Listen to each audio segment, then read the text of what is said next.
പച്ച പുതച്ച മണ്ണ്, അധ്വാനം ശീലമാക്കിയ ജനത.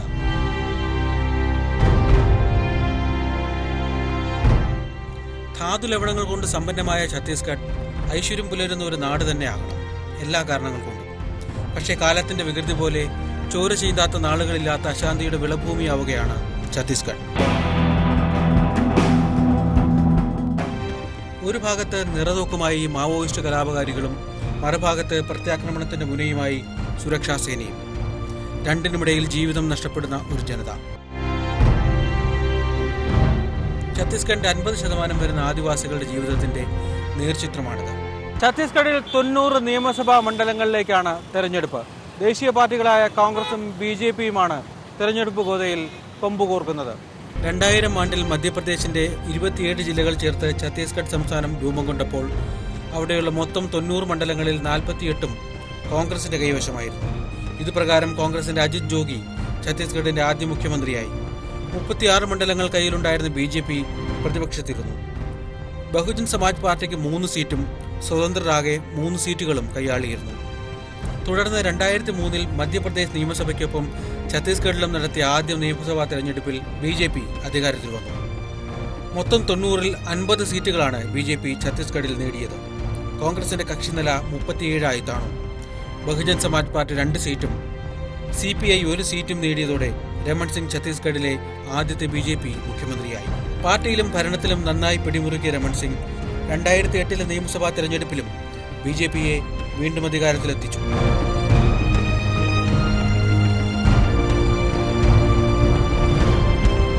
So tell us what's the kind of confidence after the first round of campaign in the state? In first phase, 12 plus 6, 18 constituency election.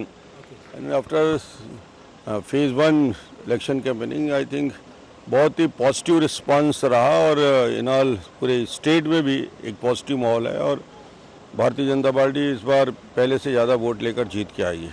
90 സീറ്റിൽ 50 എണ്ണം കൈവച്ചിരിക്കുന്ന BJPയെ തറപ്പറ്റിക്കുക എന്ന ദൗത്യമാണ് കോൺഗ്രസിന് ഇപ്രാവശ്യമുള്ളത്.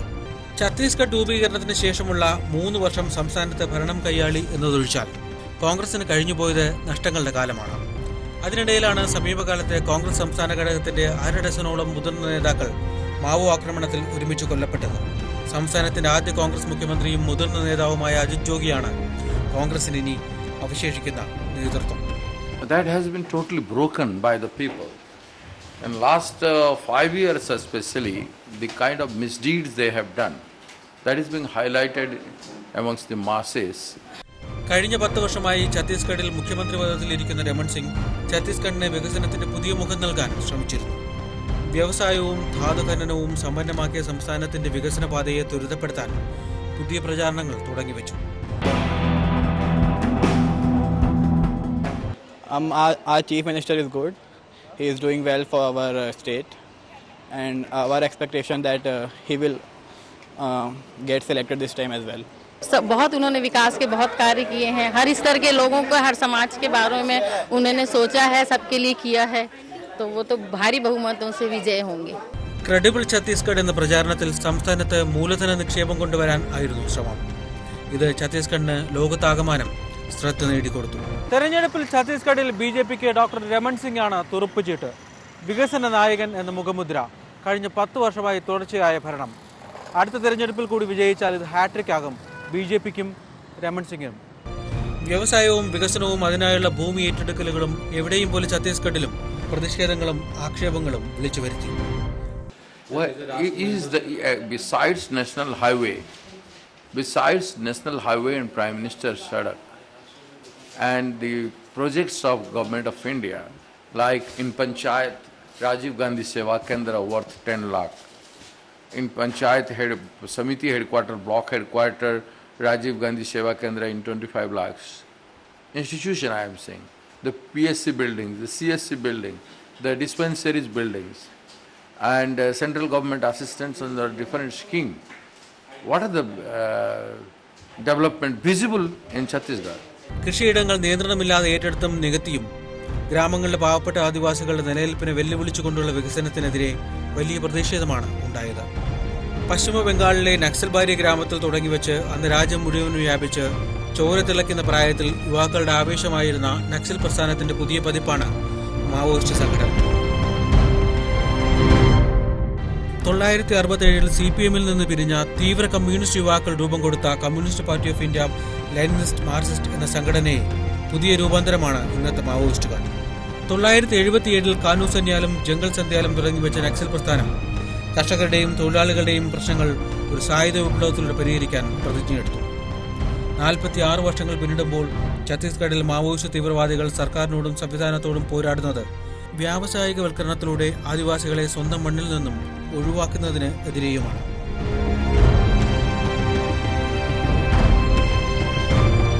ൽ കനു സെന്യാലിന്റെ നക്സൽ പ്രസ്ഥാനം ഭൂമിയില്ലാത്ത കർഷകർക്ക് ജന്മിമാരിൽ നിന്നും അത് തിരിച്ചു പിടിച്ചു കൊടുക്കാൻ സായുധ കലാപത്തിന് ആഹ്വാനം നൽകിയിരുന്നു.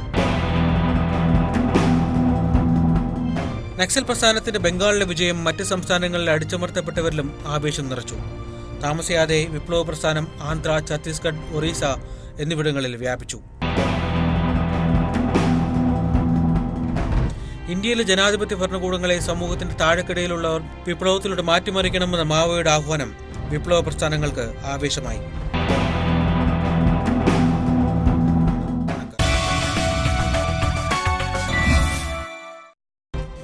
ഉയർന്നും താണും നക്സൽ ശക്തി ഇന്ത്യയുടെ വിവിധ സംസ്ഥാനങ്ങളിൽ നിശബ്ദമായി പ്രവർത്തനം തുടർന്നുകൊണ്ടേയിരുന്നു. 2006 കണക്കുകൾ റിസർച്ച് ആൻഡ് അനാലിസിസ് വിഭാഗം പറയുന്നത് 20,000-ഓളം സക്രിയ വിപ്ലവകാരികൾ നക്സൽ ശൃംഖലയിലുണ്ട് എന്നാണ്. തെരഞ്ഞെടുപ്പിന്റെ ഒരുക്കങ്ങൾക്കായി സർക്കാർ മാവോ മേഖലയിൽ കനത്ത പോലീസ് സന്നാഹം ഏർപ്പെടുത്തി. ദന്തവാദ, ബസ്തർ, സുഗമ മേഖലകളിൽ ആദ്യഘട്ട പോളിംഗിൽ ശക്തമായ മാവോ ആക്രമണങ്ങൾ നടന്ന ഇടങ്ങളാണ്. ആദ്യഘട്ട പോളിംഗിന്റെ തൊട്ടു മുൻപത്തെ ദിവസം ഞങ്ങൾ ദന്തവാദയ്ക്ക് പുറപ്പെട്ടു.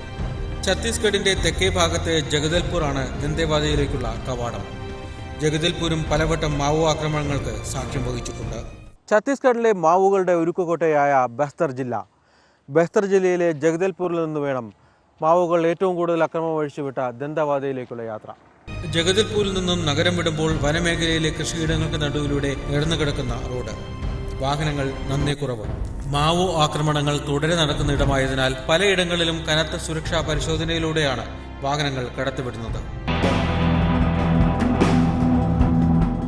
ജഗദൽപൂരിൽ നിന്നും ദന്തേവാദയ്ക്ക് 75-ലധികം കിലോമീറ്റർ.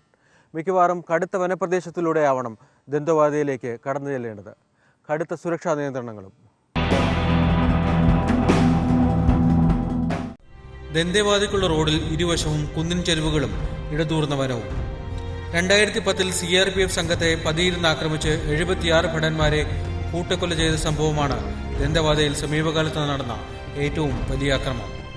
ദന്തേവാഡയിൽ ബോംബ് വെച്ച് 76 CRPF ഭടന്മാരെ മാവോയിൽ കൊന്നത് ഇവിടെയാണ്. വളരെ വർഷങ്ങൾക്ക് ശേഷം ഇന്ത്യയിലെ മാവോ ശക്തി വിളിച്ചറിയിച്ച ഭീകരമായ സ്ഫോടനം. ദന്തവാദയ്ക്ക് നീങ്ങുമ്പോൾ വീണ്ടും വാഹന പരിശോധനകൾ. ഒരു സംഘം പോലീസുകാർ വഴിയരികിലെ കുറ്റിക്കാട്ടിൽ അരിച്ചു പറക്കുന്നു.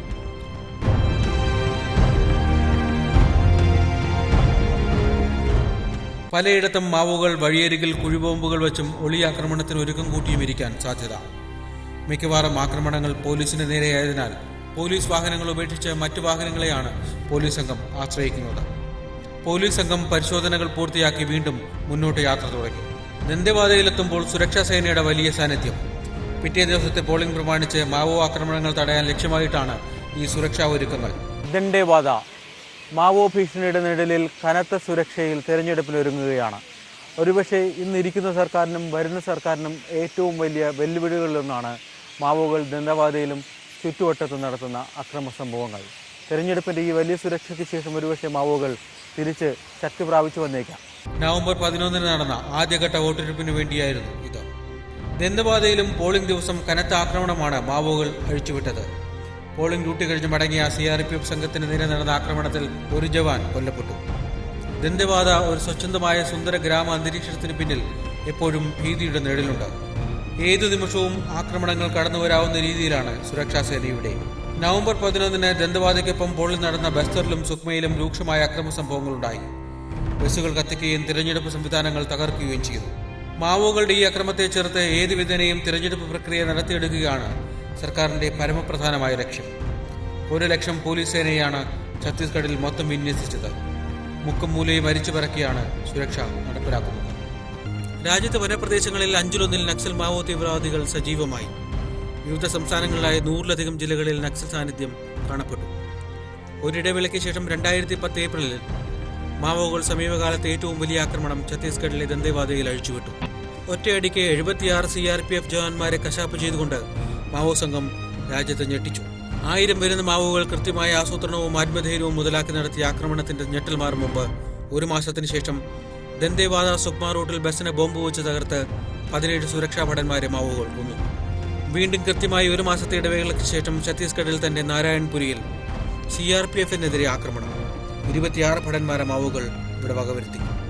നനച്ചിരിക്കാത്ത ഇടവേളകളിൽ ചടുലമായ ആക്രമണങ്ങൾ നടത്തി ഭരണകൂടങ്ങളെ ഞെട്ടിച്ചും തങ്ങളുടെ ശക്തി ഓർമ്മിപ്പിച്ചും മാവോകൾ ഛത്തീസ്ഗഡിൽ സാന്നിധ്യം ഉറപ്പിച്ചു പറയുമായിരുന്നു. ഭരണകൂടങ്ങളും രാഷ്ട്രീയ പാർട്ടികളും മാവോകളുടെ ഭീകര നിഴലിന് ഭയന്നാണ് കഴിഞ്ഞു പോകുന്നത്. ഇത്തവണ തെരഞ്ഞെടുപ്പിന് മുമ്പ് തന്നെ മാവോകൾ ഭീഷണി ഉയർത്തി തുടങ്ങി. ആരും വോട്ട് രേഖപ്പെടുത്താൻ പോകരുതെന്ന് മാവോയിസ്റ്റുകളുടേതായി നോട്ടീസുകൾ വിതരണം ചെയ്തു. കനത്ത സുരക്ഷയിലാവും ഛത്തീസ്ഗഡിൽ ഇത്തവണ പോളിംഗ് നടക്കുന്നത്. Definitely nobody likes this violence. We just want a peaceful place. We just want a better place, a peaceful place. Nobody likes this terrorism and all.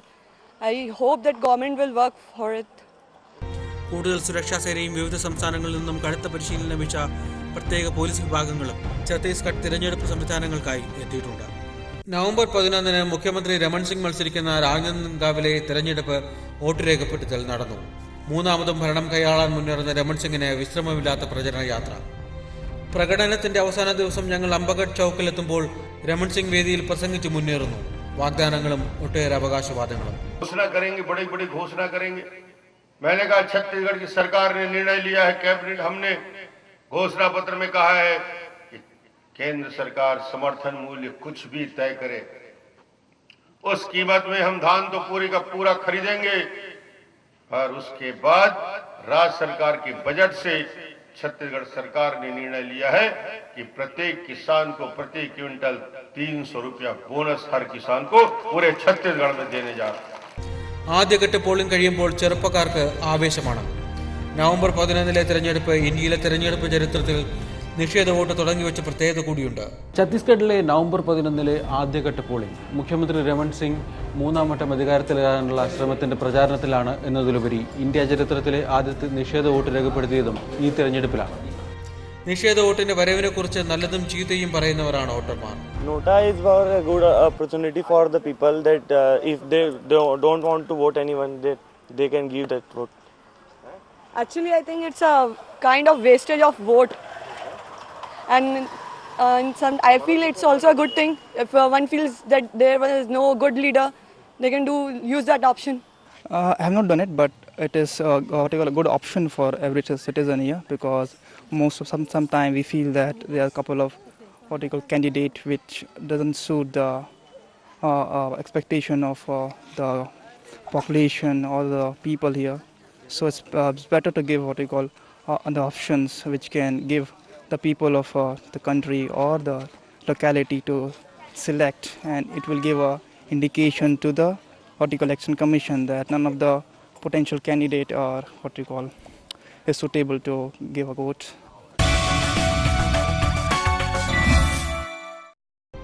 ചെറുപ്പക്കാർക്ക് വലിയ പ്രതീക്ഷയാണ് ഛത്തീസ്ഗഡിന്റെ ഭാവിയെക്കുറിച്ച്. നരേന്ദ്രമോദിയും രാഹുൽ ഗാന്ധിയും പിന്നെ വരാനിരിക്കുന്ന ലോക്സഭാ തെരഞ്ഞെടുപ്പിനെ കുറിച്ചുമൊക്കെ യുവാക്കൾ വാചാലരായി. राहुल गांधी वो खुद आगे बढ़ने की कोशिश नहीं कर रहे हैं, वो किसी को नीचे खींचने की कोशिश कर रहे हैं. जब इंसान तब आगे बढ़ता है जब खुद आगे बढ़े, किसी को खींचने से नहीं. वो हमेशा जब भी जहाँ भी भाषण दे रहा है बोलता है ये अब करता नहीं है, वो करता नहीं है, मैं करूँगा. इससे ये साबित नहीं होता कि वो आगे बढ़ना चाह रहा है.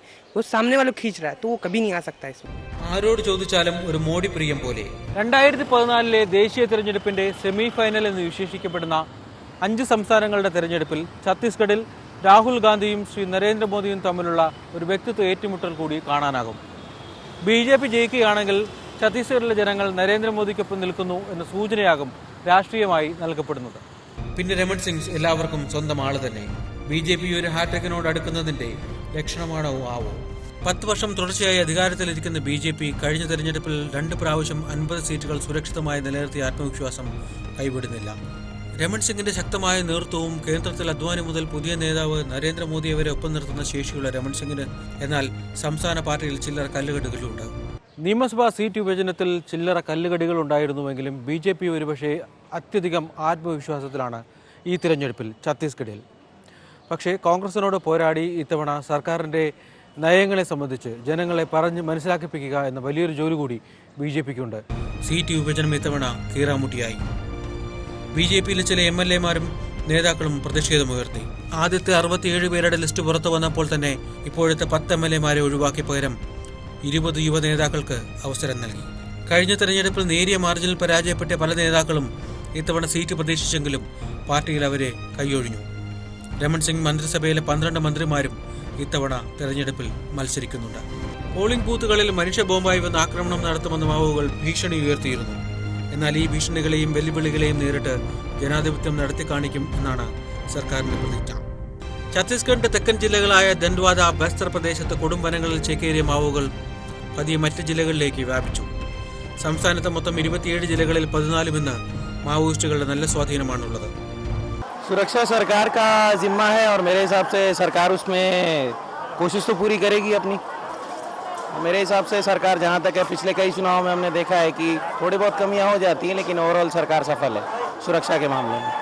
तो माओ इलाके में जनता की सुरक्षा कैसे है? जिंदगी चलाने में कुछ प्रॉब्लम होता है? आप जैसे लोग इधर है, आपका हर दिन का लाइफ नहीं, जो मेन इलाके हैं मतलब हेडक्वार्टर्स हैं जहाँ पे जनजीवन ज़्यादा है, और अंदरूनी इलाकों के कंपैरिजन में यहाँ तो उतना नहीं है, लेकिन अंदरूनी इलाकों में ज़्यादा है.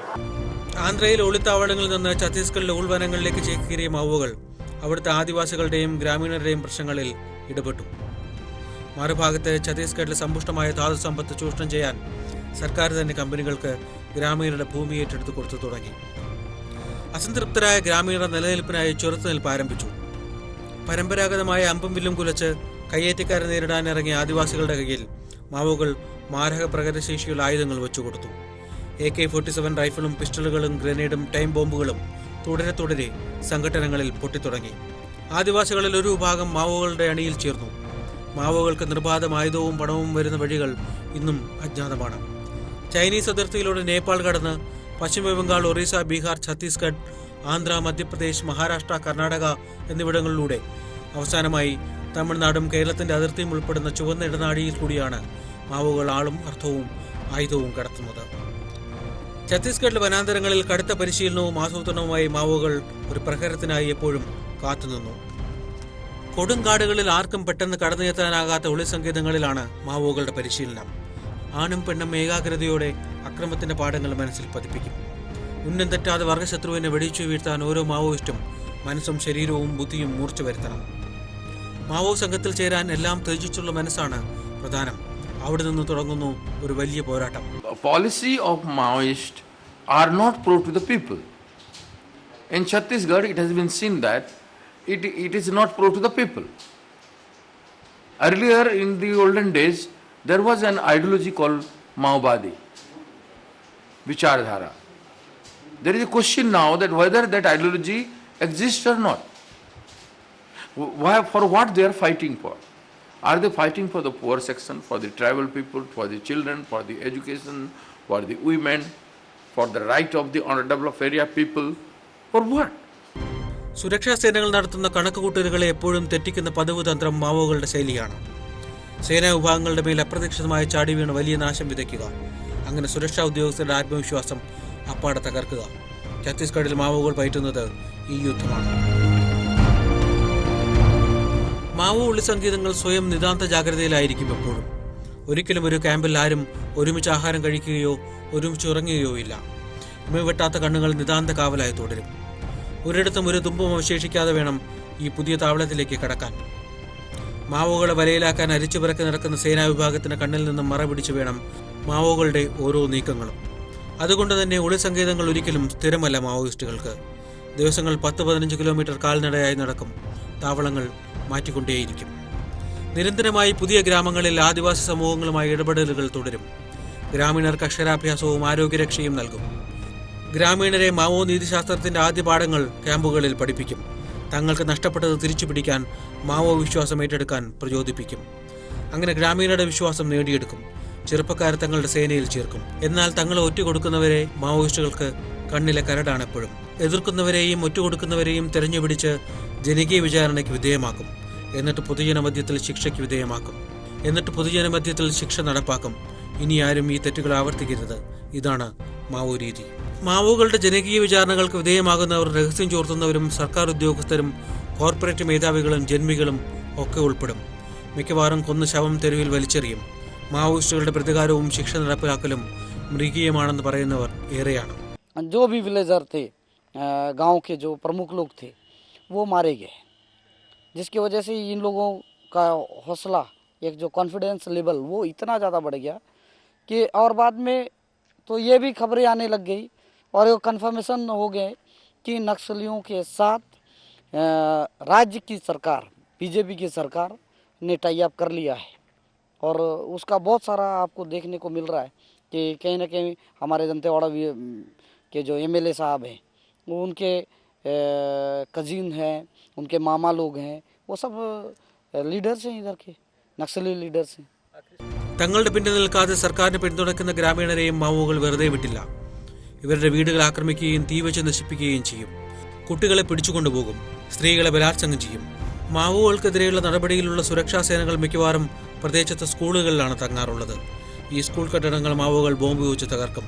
അങ്ങനെ പല ഗ്രാമങ്ങളിലും കുട്ടികളുടെ പഠിത്തം പ്രതിസന്ധിയിലായി. പിന്നെ സുരക്ഷാ സേനകളുടെ സാന്നിധ്യവും ശ്രദ്ധയും കാരണം സ്കൂളുകളിൽ ടീച്ചർമാരും കുട്ടികളും പരാതിയുമായി. വിട്ടുവീഴ്ചയില്ലാതെ നടക്കുന്ന ഈ അപ്രതീക്ഷിതമായ വിചാരണകളും ആക്രമണങ്ങളും നൽകുന്ന ഭീതിയിലാണ് എല്ലാവരും. സർക്കാർ ജീവനക്കാരും ഡോക്ടർമാരും ഈ മേഖലകളിൽ ജോലി ചെയ്യാൻ എപ്പോഴും മടിയാണ്. നാട്ടിൽ നീതി നടപ്പിലാക്കുന്നതും ചുങ്കം പിരിക്കുന്നതും പലപ്പോഴും മാവോകൾ തന്നെ.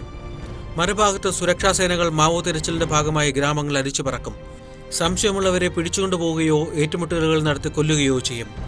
മാവോ സ്വാധീന മേഖലകളിൽ ഒന്നുകിൽ മാവോ ഭയം കൊണ്ടോ അല്ലെങ്കിൽ സുരക്ഷാ സേനകളുടെ നടപടികളുടെ ഭീതി കൊണ്ടോ ഗ്രാമീണരുടെ ഉറക്കം കെടുന്നു.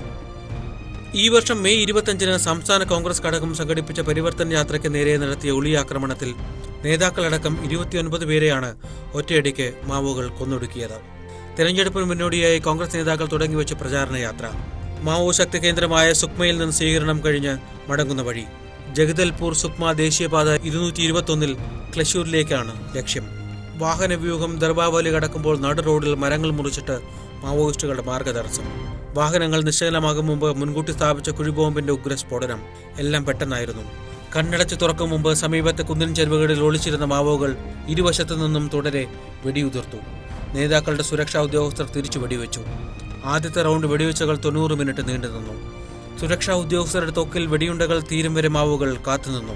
വാഹനങ്ങളുടെ അടുത്തേക്ക് കുതിച്ചെത്തിയ മാവോകൾ നേതാക്കളോട് പുറത്തിറങ്ങാൻ ആവശ്യപ്പെട്ടു. വാഹനങ്ങളുടെ വാതിൽ തുറന്ന് നേതാക്കൾ പുറത്തിറങ്ങുമ്പോൾ ഓരോരുത്തരുടെയും പേര് ചോദിച്ച് തിരിച്ചറിഞ്ഞു. മാവോകൾ തേടി നടന്ന മുഖങ്ങളുണ്ടായിരുന്നു അതിൽ. കോൺഗ്രസിന്റെ മുൻ സംസ്ഥാന അധ്യക്ഷനും മാവോകൾക്കെതിരെ ആദിവാസികളെ നിരത്തിയ മഹേന്ദ്ര കർമ്മ, കോൺഗ്രസിന്റെ സംസ്ഥാന അധ്യക്ഷൻ നന്ദകുമാർ പട്ടേൽ, മുൻ കേന്ദ്രമന്ത്രിയും മുതിർന്ന നേതാവുമായ വിദ്യാചരൺ ശുക്ല, പിന്നെ ഉദയകുമാർ മുതലിയാർ, കോൺഗ്രസിന്റെ ഛത്തീസ്ഗഡിലെ തലപ്പത്തിലെ നേതാക്കൾ. പക്ഷേ ഒരുമിച്ച് കുരുതി കൊടുത്ത കോൺഗ്രസ് നേതാക്കളിൽ വെച്ച് മാവോകൾ മുഖ്യമായ ലക്ഷ്യം വെച്ചത് ഒരാളെയായിരുന്നു, മഹേന്ദ്ര കർമ്മയെ.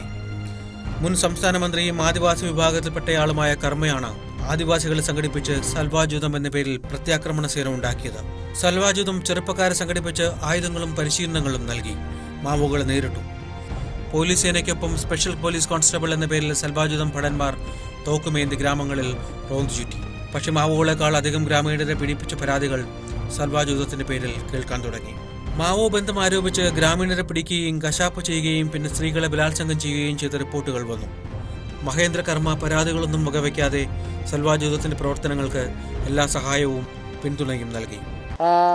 पापा सलवाजुडूम एक अच्छी सोच और लोगों के मतलब जो इस क्षेत्र की जो जनता है, जनता के डिमांड के ऊपर उन्होंने इस पर काम कर रहे थे और गवर्नमेंट के साथ एक जो रूलर होते मतलब रूलिंग पार्टी और अपोजिशन दोनों मिलकर कंबाइंड ये ऑपरेशन था और लोगों का एक अपना सेल्फ डिसीजन था इसके खिलाफ में लड़ना, नक्सलिज्म को ख़त्म करना.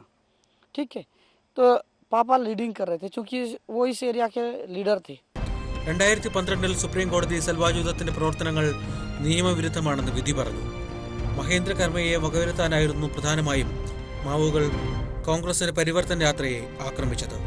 കർമ്മയെ അക്രമസ്ഥലത്ത് വാഹനത്തിൽ നിന്ന് പിടിച്ചു പുറത്തിറക്കി മാവോകൾ ദൂരത്തേക്ക് മാറ്റിക്കൊണ്ടുപോയി മർദ്ദിച്ചു. എന്നിട്ട് അയാളെ മാരക ആയുധങ്ങൾ കൊണ്ട് വെട്ടിയും കുത്തിയും കൊലപ്പെടുത്തി. കർമ്മയുടെ ശരീരത്തിൽ 78 മുറിവുകളുണ്ടായിരുന്നുവെന്നാണ് പോസ്റ്റ്മോർട്ടം റിപ്പോർട്ട്. ദർബാവാലിയിൽ ആക്രമണത്തിൽ മാവോകൾ വകവരുത്തിയ ഒരു നേതാവ് വിദ്യാധരൻ ശുക്ലയായിരുന്നു. മുൻ കേന്ദ്രമന്ത്രിയായ ശുക്ല വെടിയുണ്ടകളേറ്റ് അത്യാസന്ന നിലയിൽ ആശുപത്രിയിലായി. പിന്നീട് ഗുർഗാവിലെ മേദാന്ത മെഡിസിറ്റി ആശുപത്രിയിലേക്ക് ഹെലികോപ്റ്ററിലെത്തിച്ച ശുക്ല ദിവസങ്ങൾക്കുള്ളിൽ മരണപ്പെട്ടു. നനച്ചിരിക്കാത്ത ആക്രമണവും നേതാക്കളുടെ മരണവും കോൺഗ്രസിനെ തെരഞ്ഞെടുപ്പിന് തൊട്ടുമുമ്പ് സ്തബ്ധരാക്കി. It is because the chief minister had the attitude. He has no tolerance attitude. He does not respect the democracy and equal right. Few days before, in Bastar, same Bastar, he had a public meeting with a support of 4,000 to 5,000 police force. And why he could not provide even minimum requirement of police force to our delegations, our leaders, those who had gone to that sensitive area. കോൺഗ്രസിന്റെ തലപ്പത്ത് ഇനി അവശേഷിക്കുന്നത് അജിത് ജോഗി എന്ന മുൻ മുഖ്യമന്ത്രിയാണ്. മരണപ്പെട്ട നേതാക്കളുടെ മക്കൾക്കും ആശ്രിതർക്കും മത്സരത്തിൽ സീറ്റ് നൽകി ഹൈക്കമാൻഡ് തൽക്കാലം കാര്യങ്ങൾ തണുപ്പിച്ചു. ദന്തേവാദ മണ്ഡലത്തിൽ കൊല്ലപ്പെട്ട കോൺഗ്രസ് നേതാവും മാവോകളുടെ നിത്യശത്രുവുമായിരുന്ന മഹേന്ദ്ര കർമ്മയുടെ പത്നി ദേവിത കർമ്മ മത്സരിക്കുന്നു. अच्छा लगा, मेरे पति का नहीं है बोल के मैं उनके जगह खड़ी हूँ। लेकिन जैसे कर्मा जी करते थे ना, सभी परिवार सभी जनता, उनके लिए मैं बोली कि उन लोग कहाँ हटेंगे, अनाथ बच्चा जैसे हो गए, तो इसकी वजह से फिर मैं तैयार होके उनके बीच में मैं खड़े होके फिर पूरी जनता को मैं उनके साथ रहूँगी और उनके साथ ही चलूँगी. जैसे कर्मा जी करते थे वैसी मैं उन जनता करूँगी करके मैं खड़ी हूँ. ഭർത്താവിന്റെ വിയോഗം തളർത്തിയ മനസ്സ് ധൈര്യം സംഭരിച്ച് മത്സര രംഗത്ത് വരുമ്പോൾ മകൻ ദീപക് കർമ്മയും ഒപ്പം കൂടുന്നു. മാവോകളെ അഴിഞ്ഞാടാൻ BJP സർക്കാർ കൂട്ടുനിൽക്കുന്നുവെന്നാണ് ദീപക് കർമ്മയുടെ കുടുംബത്തിന്റെ പരാതി. ദന്തവാദയിലെ വനപ്രദേശത്തിലെ ആദിവാസി കോളനികളിൽ തോക്കേന്തിയ സുരക്ഷാ വാർഡന്മാരുടെ വലയത്തിലാണ് തിരഞ്ഞെടുപ്പ് പ്രചരണം. ആദിവാസികൾ തിങ്ങിപ്പാർക്കുന്ന ഇവിടെ മാവോകൾക്ക് നല്ല സ്വാധീനമാണുള്ളത്. यस, ऑल ओवर स्टेट में भी और इंडिया में भी ये कि माओइस्ट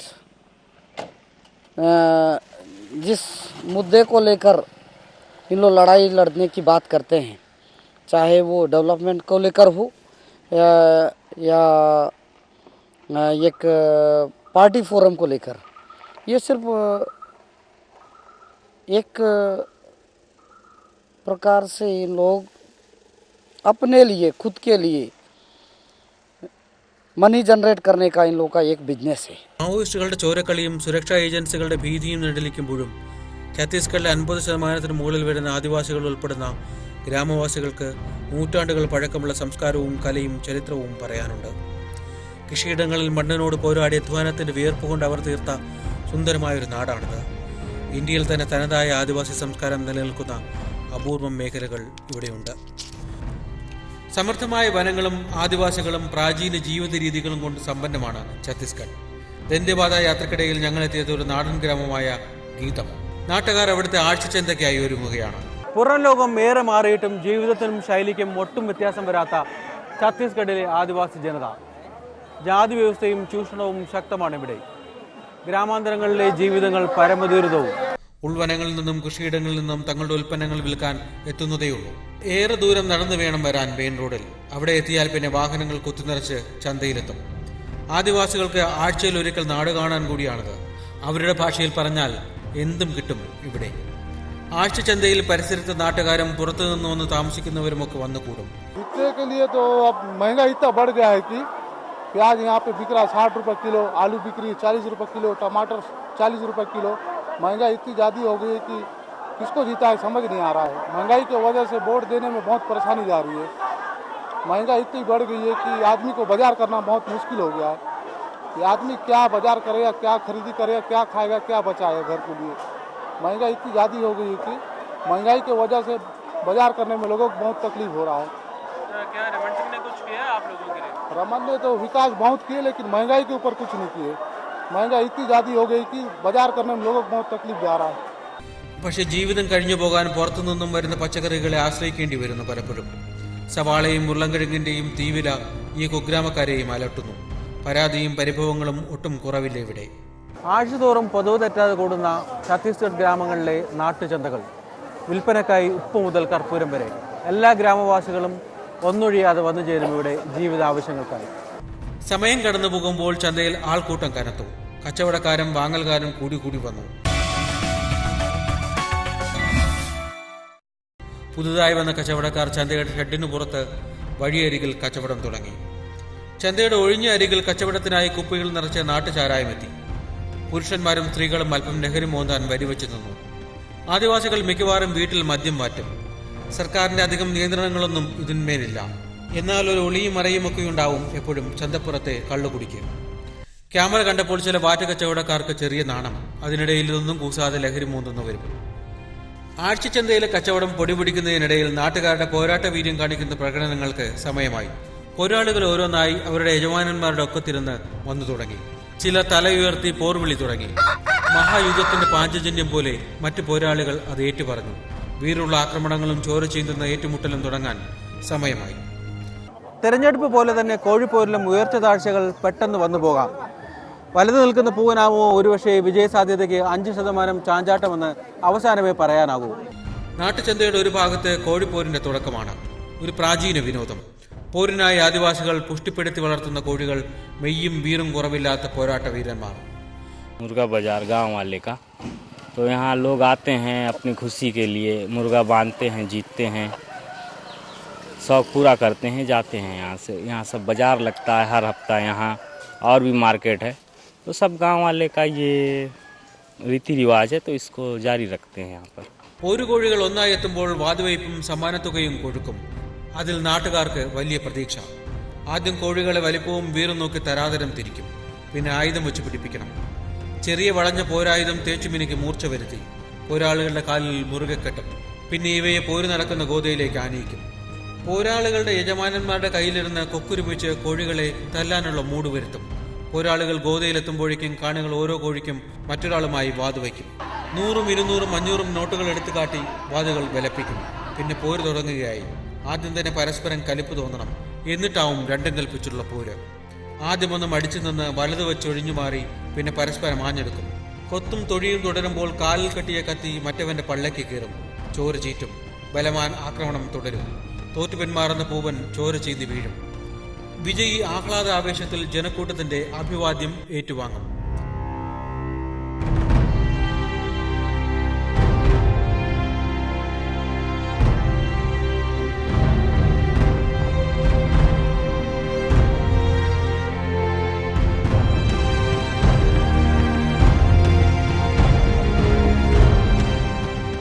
ഛത്തീസ്ഗഡിലെ തെരഞ്ഞെടുപ്പ് യുദ്ധം ഗ്രാമചന്തയിലെ ഒരു കോഴിപ്പോര് പോലെയാണ്. വീറും വാശിയും മാനം മുട്ടും. ചിലപ്പോഴൊക്കെ അക്രമാസക്തമാവും. ചോര ചീന്തും. കഥയറിയാതെ കളി കാണുന്ന നാട്ടുകാരും. കോഴിപ്പോര് കണ്ടുതിരിയുമ്പോൾ നാട്ടുവഴിയിലെ തട്ടുകടയിലെ കോഴിമണം മാടി വിളിച്ച പോലെ. ഒന്ന് പരീക്ഷിക്കാമെന്ന് കരുതി കടന്നു ചെല്ലുമ്പോൾ കടയിലെ ചേട്ടൻ വാചാലനായി. ഛത്തീസ്ഗഡുകാരുടെ ഭക്ഷണത്തെക്കുറിച്ചും പിന്നെ കച്ചവടത്തിനെ കുറിച്ചുമൊക്കെ. നമ്മളെപ്പോലെ വളരെ എളിമത്തമുണ്ട് അത്ര തീറ്റക്കാര്യത്തിൽ അവിടെയും. ചോറും മീനും ഇറച്ചിയും ഉണ്ടെങ്കിൽ സുഭിക്ഷം. പിന്നെ ഒരു ചേഞ്ചിന് വേണ്ടി റൊട്ടിയും മറ്റ് പച്ചക്കറികളും. ഏതായാലും ഭക്ഷണം ഇഷ്ടപ്പെട്ട് ബോധിച്ചു. വളരെ സന്തോഷം. BJPക്ക് ഛത്തീസ്ഗഡിൽ നേതൃത്വത്തിൽ ഒരുപാട് പേരുകൾ മുന്നിലില്ല. രമൺ സിംഗ് പാർട്ടിയിലും സർക്കാരിലും വ്യക്തമായ മുൻനിര സംശയലേശമില്ലാതെ കൈപ്പിടിയിൽ ഒതുക്കുന്നു. കനത്ത സുരക്ഷയിൽ ആൾക്കൂട്ടത്തിനിടയിൽ രമൺ സിംഗ് ഒരിക്കൽ കൂടി BJPയെ ഛത്തീസ്ഗഡിൽ വിജയിപ്പിക്കാനായി പടവെട്ടി ഇറങ്ങിയിരിക്കുകയാണ്. വികസനം മുൻനിർത്തിക്കൊണ്ടുള്ള BJPയുടെ സമരയാത്ര ഒരുപക്ഷെ ഒരു ഹാട്രിക് വിജയത്തിന് വേണ്ടിയാകും എന്ന ആത്മവിശ്വാസത്തോടെ 61-കാരനായ ആയുർവേദ ഡോക്ടർ കഴിഞ്ഞ 10 വർഷമായി മുഖ്യമന്ത്രി കസേരയിൽ ഇരിക്കുകയും വരുന്ന തെരഞ്ഞെടുപ്പിൽ BJPയുടെ വിജയ സാധ്യതകൾക്ക് തിളക്കമേറ്റുകയും ചെയ്ത് ഛത്തീസ്ഗഡിന്റെ ഭാഗം തന്നെയാകുന്നു. 2 बार आपने मुख्यमंत्री बन चुके हैं. तीसरी बार ये तो रिकॉर्ड हुआ. कोई आजकल ऐसा होता भी नहीं है. What is the kind of secret behind you being? Chhattisgarh की जनता का प्रेम है, गरीबों का आशीर्वाद है. 42 लाख परिवार हैं जो जुड़े हुए हैं फूड सिक्योरिटी से. हमारे 9 लाख किसान हैं जो एग्रीकल्चर सेक्टर में जो काम हुआ है. प्लस ट्रैवल एरिया में हमारे बहुत बड़ा जो बोर्ड है, तो इसलिए समाज के सभी वर्गों का एक बहुत अच्छा सपोर्ट मिलेगा और इनाल सभी जगह BJP पहले से बेहतर रिस्पॉन्स है. ചെറുപ്പത്തിലെ BJP രാഷ്ട്രീയത്തിലെത്തിയ രമൺ സിംഗ് ആദ്യം കൗൺസിലറായി. പിന്നീട് മധ്യപ്രദേശ് നിയമസഭയിൽ 1990 മുതൽ 8 വർഷം അംഗമായി. തുടർന്ന് 1999 ലോക്സഭയിലെത്തിയ രമൺ സിംഗ് വാജ്പേയി മന്ത്രിസഭയിൽ സഹമന്ത്രിയായി. 2000 ആണ്ടിൽ ഛത്തീസ്ഗഡ് സംസ്ഥാനം രൂപീകൃതമായപ്പോൾ BJPയെ നയിക്കാൻ രമൺ സിംഗ് നിയോഗിക്കപ്പെട്ടു. 2003 ഛത്തീസ്ഗഡിലെ ആദ്യ നിയമസഭാ തെരഞ്ഞെടുപ്പിൽ BJP വിജയത്തിലെത്തിച്ച് രമൺ സിംഗ് തന്റെ മികവ് തെളിയിച്ചു. छत्तीसगढ़, मध्य प्रदेश, राजस्थान, दिल्ली, इंडिकेशन है कि सभी में बीजेपी आएंगे. ये तो 2014 का पार्लियामेंट इलेक्शन में कोई पॉजिटिव इन्फ्लुएंस होगा, क्या है आपके मन में? ये सेमीफाइनल है और सेमीफाइनल जीतेंगे और फाइनल में भी भारतीय जनता पार्टी की सरकार बनेगी. नरेंद्र मोदी प्रधानमंत्री बनेंगे. अब देश की जनता ने तय कर लिया. One final question, sir. You are talking about 2014 Narendra Modi being the Prime Minister of the country. We look forward to Mr. Raman Singh coming to central politics and becoming Chief Minister. Doctor Raman अभी state politics में रहेगा और doctor Raman को state में भी बहुत काम करना है. अभी फिलहाल तो मुझे लगता है कि एक प्राथमिकता हमारी स्टेट है और स्टेट में मैं काम करूंगा. അവിടുന്ന് രമൺ സിംഗ് ഛത്തീസ്ഗഡിനും BJPക്കും തെളിച്ചു നൽകിയത് സുസ്ഥിരമായ രാഷ്ട്രീയ പാതയാണ്. രമൺ സിംഗിന്റെ വികസന പാതയെക്കുറിച്ച് ഒരുപാട് പരാതികളുണ്ട് കേൾക്കാൻ. വൻകിട കമ്പനികൾക്ക് വ്യവസായത്തിനായി പാവപ്പെട്ടവന്റെയും കർഷകന്റെയും ഭൂമി പതിച്ചു നൽകി വൻകിട മാഫിയയുടെ കൂട്ടുനിൽക്കുന്നുവെന്ന വിമർശനം രമൺ സിംഗിനെ തളർത്തിയിട്ടില്ല. വിമർശനങ്ങളുടെ മുന്നേ പാവങ്ങൾക്കായുള്ള തന്റെ പൊതുവിതരണ രംഗത്തെ നേട്ടങ്ങൾ കൊണ്ട് രമൺ സിംഗ് നേരിടുന്നു. और महंगाई पे अभी रोक लगाना शायद ये किसी पार्टी के भी बस में नहीं है. ये तो आर्थिक जो स्थितियां हैं वो कैसे कंट्रोल हों समय से ही होंगी. इस बारे में मैं बहुत ज़्यादा महंगाई से त्रस्त तो सारी जनता है और सभी पूरा देश ही इससे परेशान है. സംസ്ഥാനത്ത് 2012 നടപ്പിലാക്കിയ ഭക്ഷ്യസുരക്ഷാ നിയമപ്രകാരം 90% ജനങ്ങളെയും പൊതുവിതരണ സമ്പ്രദായത്തിന്റെ കീഴിൽ കൊണ്ടുവന്നു. ഇതിൽ 3 ആദിവാസികൾ. 1 രൂപയ്ക്ക് അരിയും താണവിലയ്ക്ക് ഭക്ഷ്യസാധനങ്ങളും കൊടുത്ത് രമൺ സിംഗ് പാവങ്ങളെ കയ്യിലെടുത്തു. അരിയും ഗോതമ്പും 1 രൂപയ്ക്ക് നൽകി ഭക്ഷ്യസുരക്ഷ ഉറപ്പാക്കുകയെന്നാണ് രമൺ സിംഗിന്റെ അവകാശവാദം. എന്നാൽ അരിക്കും ഗോതമ്പിനൊപ്പം കഴിക്കുന്ന സവാളയും ഉരുളക്കിഴങ്ങിനും വില വാണം പോലെ ഉയരുമ്പോൾ എങ്ങനെ ജീവിക്കാനാകുമെന്ന് ജനങ്ങളുടെ മറുചോദ്യവും. രമൺ സിംഗ് തന്റെ ഭരണത്തിന്റെ ഗുണങ്ങൾ ഓരോ വീട്ടിലും എത്തിക്കാൻ ശ്രമിച്ചു. മാവോ നിയന്ത്രണത്തിലുള്ള മേഖലകളിൽ വികസനം ഉറപ്പാക്കാൻ ആദിവാസികൾക്ക് ജീവിത സൗകര്യങ്ങൾ എത്തിച്ചു കൊടുത്തു. ഒരേ സമയം 2 തരം തന്ത്രങ്ങൾ മാവോ ഭീഷണിക്ക് നേരെ പ്രയോഗിച്ചു. ഒരു ഭാഗത്ത് സുരക്ഷാ സേനയെ ശക്തിപ്പെടുത്തി പ്രത്യാക്രമണങ്ങളും നിയമ നടപടികളും ഊർജിതപ്പെടുത്തി. മറുഭാഗത്ത് ജീവിത സഹായം വച്ച് നീട്ടിയ ആദിവാസികളെ സർക്കാരിനോട് അടുപ്പിച്ചു. Talking about credible Chhattisgarh, it is given a lot of information across the country. We have been listening from Kerala that it is a developing state. But the kind of development holding the social security and social stability and service to the poorer sections, how are you ensuring it? It's a new state after 13 years for its formation. हमने जो basic काम किया social sector के जो हमारे काम हैं वो उसमें देश में पहचान बनाई है. 42 लाख फैमिली तक हमने फूड सिक्योरिटी को पहुंचाया है. उनके लिए न्यूट्रिशनल सिक्योरिटी भी हम दे रहे हैं. उसके साथ 56 लाख फैमिली को हमने हेल्थ से जोड़ा है. 30,000 के उनको स्मार्ट कार्ड हम दिया. अभी उसको हम 50,000 कर रहे हैं. 270 का बोनस दिया. इस बार हम 300 बोनस देंगे एग्रीकल्चर सेक्टर में. प्लस इंफ्रास्ट्रक्चर और GDP का हमारा ग्रोथ 11 5-year प्लान में डबल डिजिट में रहा और 12 5-year प्लान में भी हम सोचते हैं कि बहुत अच्छा ग्रोथ रहेगा. एग्रीकल्चर सेक्टर ग्रोथ 6% से ऊपर गया है और वो भी इंक्रीज होगा. पावर सरप्लस स्टेट है. 24 hour power domestic industry agriculture sector को हम दे रहे हैं. तो एक बेहतर काम स्टेट के अंदर 10-12 साल में हुआ है और उसका एक पॉजिटिव रिस्पांस दिख रहा है जनता में. രമൺ സിംഗിന്റെ പുതിയ സാമ്പത്തിക പരിഷ്കാര നയങ്ങൾ നഗരങ്ങളിലെ വോട്ടർമാരിൽ പ്രതീക്ഷയാണ് നൽകുന്നത്. ഇത്തവണ തെരഞ്ഞെടുപ്പ് പ്രവചനങ്ങൾ രമൺ സിംഗിനോടൊപ്പമാണ്. സംസ്ഥാനത്തെ വോട്ടർമാരിൽ 43% രമൺ സിംഗ് മുഖ്യമന്ത്രിയാകണമെന്ന് പറയുന്നു. 2ാം സ്ഥാനത്തുള്ള അജിത് ജോഗി വളരെ പിന്നിലാണ്. 50 സീറ്റുകളും 40% വോട്ടും കഴിഞ്ഞ 10 വർഷമായി കൈവശം വച്ചിരിക്കുന്ന BJPയെ തറപറ്റിക്കുക കോൺഗ്രസിന് ഒരു വലിയ പണിയാണ്. കുറഞ്ഞപക്ഷം 6 സീറ്റുകളെങ്കിലും BJPയിൽ നിന്ന് പിടിച്ചെടുത്താലേ കോൺഗ്രസിന് നേരിയ ഭൂരിപക്ഷത്തിൽ ഒരു സർക്കാർ ഉണ്ടാക്കാനാകൂ. ഇത്തരത്തിലുള്ള പ്രയത്നത്തിലാണ് കോൺഗ്രസ് പ്രവർത്തകർ. കണക്കുകളുടെ തുല്യതകൾ കൃത്യമായി നീങ്ങുമോ തെരഞ്ഞെടുപ്പിൽ? കോൺഗ്രസിന്റെ അനുകൂല സഹതാപ തരംഗം BJPയിലെ തൊഴുത്തിൽ കുത്തും ചേർന്ന് ഛത്തീസ്ഗഡിൽ അട്ടിമറി അരങ്ങേറുമോ? രമൺ സിംഗിന്റെ ആത്മവിശ്വാസം 3ാം വട്ടവും BJPയെ അനുഗ്രഹിക്കുമോ? ഇന്ത്യ ചരിത്രത്തിലെ ആദ്യത്തെ നിഷേധ വോട്ടുള്ള ഈ തെരഞ്ഞെടുപ്പിൽ ഈ വോട്ടുകൾ വില്ലനാകുമോ? മാവോ തോക്കും കുഴലുകൾ വോട്ട് ബാങ്ക് രാഷ്ട്രീയത്തിന് തകർത്ത് ലക്ഷ്യം കാണുമോ? ഒരുപാട് ചോദ്യങ്ങൾ. ഇന്ത്യൻ ജനാധിപത്യത്തിന്റെ സ്ഥിരമായ സമസ്യകൾ കുരുക്കഴിക്കാൻ ഡിസംബർ 8 വരെ കാത്തിരിക്കണം. ഛത്തീസ്ഗഡിലെ കോഴിപ്പോരിന് ഏകദേശം തീർപ്പായി. തോറ്റ പൂവൻ ചോര വാർത്ത് വേച്ച് എവിടെയോ മറിഞ്ഞു വീണു. ജയിച്ച പൂവൻ TV-ക്കാരുടെ കയ്യിലിരുന്ന് നെളിഞ്ഞ് തലയുയർത്തിയിരുന്നു. പക്ഷേ ഛത്തീസ്ഗഡിലെ രാഷ്ട്രീയ പോരിന് ഇനിയും ഫലം പുറത്തു വന്നിട്ടില്ല.